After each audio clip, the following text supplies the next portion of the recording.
रहमान रहीम।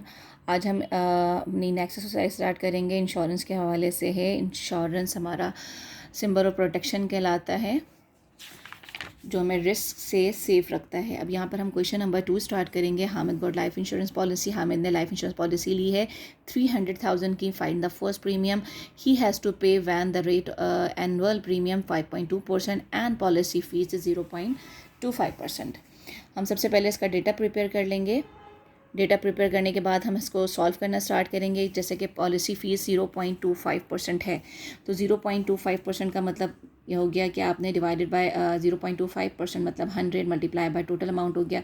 इसको सिंप्लीफाई किया, then you will get the answer which is policy fees.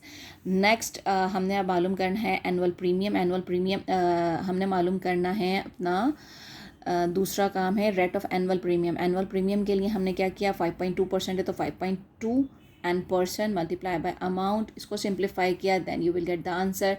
अब क्योंकि हमें जो है वो टोटल बताना है कि उन्होंने स्टार्ट में कितना देना है, तो ये एनुअल पॉलिसी फ़ीस और एनुअल प्रीमियम जो होगा वो दोनों चीज़ें एक साथ जाएंगी क्योंकि पहली दफ़ा में पॉलिसी फ़ीस भी देनी पड़ती है। अब जो ये दोनों आंसर्स हमने फाइंड आउट किए हैं, इन दोनों को हम प्लस कर लेंगे और इसका आंसर आ जाएगा हमारे पास 16,350। अब क्वेश्चन नंबर जो आपका नेक्स्ट है उसके अंदर कार के हवाले से इंश्योरेंस बताई जा रही है। Bashir insured his car for 5 lakhs at the rate of 2% per annum for 3 years, 3 साल के लिए करवाया है। द डेप्रिसिएशन रेट इस तरह से होता है जैसे कि आप कोई नई चीज़ ख़रीदते हैं तो उसकी कीमत या वैल्यू जो होती है वो बहुत ज़्यादा होती है। उसके बाद जैसे जैसे साल कम होते जाते हैं, आपके पास एक नई गाड़ी ख़रीदी, नई गाड़ी की कीमत जो है वो 10 lakhs थी, दूसरे साल उसकी वैल्यू कुछ और हो जाएगी, तीसरे साल उसकी वैल्यू कुछ और आ जाएगी।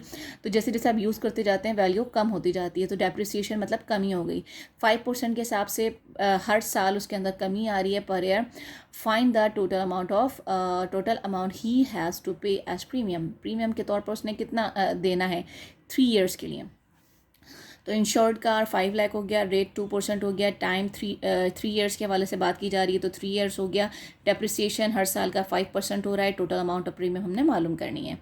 अब हल करना स्टार्ट करते हैं। तो फर्स्ट प्रीमियम के लिए 2% यानी कि 2 divided by 100 multiply by amount, total amount है, इसको आपने सिंप्लीफाई किया तो पहला प्रीमियम आपका निकल गया। उसके बाद डेप्रिसिएशन हो जाएगा क्योंकि एक साल ख़त्म हो गया, तो डेप्रिसिएशन कितना लगा 5%, तो 5% मल्टीप्लाई बाय अमाउंट, इसको हमने सिंप्लीफाई किया, अब 25,000 आ गया, यानी कि 25,000 की उस अमाउंट में 5 lakhs के अंदर अब कमी हो गई है, यानी कि 5 लाख में से हम 25,000 को माइनस कर देंगे कि ओरिजिनल वर्थ ऑफ कार और माइनस डेप्रिसिएशन, इसको माइनस के अब कार की वर्थ ये हो गई है। सेकंड प्रीमियम वही 2% मल्टीप्लाई बाय, अब क्योंकि कार की वर्थ ये हो गई है तो इससे हम सिंप्लीफाई करेंगे। यहाँ पर हम टोटल अमाउंट की जगह पे वो अमाउंट लिखेंगे, इन सबको सिंप्लीफाई करेंगे, multiply and then divided by 100, ये हमारे पास आंसर आ गया। अब 5% डेप्रिसिएशन दोबारा लगेगा इस टोटल अमाउंट के ऊपर। इस टोटल अमाउंट के ऊपर हमने दोबारा से जो है वो अपना डेप्रिसिएशन लगाया।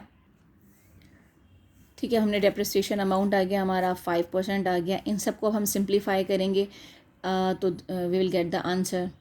उसके बाद कार वर्थ जो थी हमारी, ये वाली वर्थ अब आपकी इसमें से ये वाला अमाउंट माइनस हो जाएगा। अब कार की वर्थ ये रह गई है।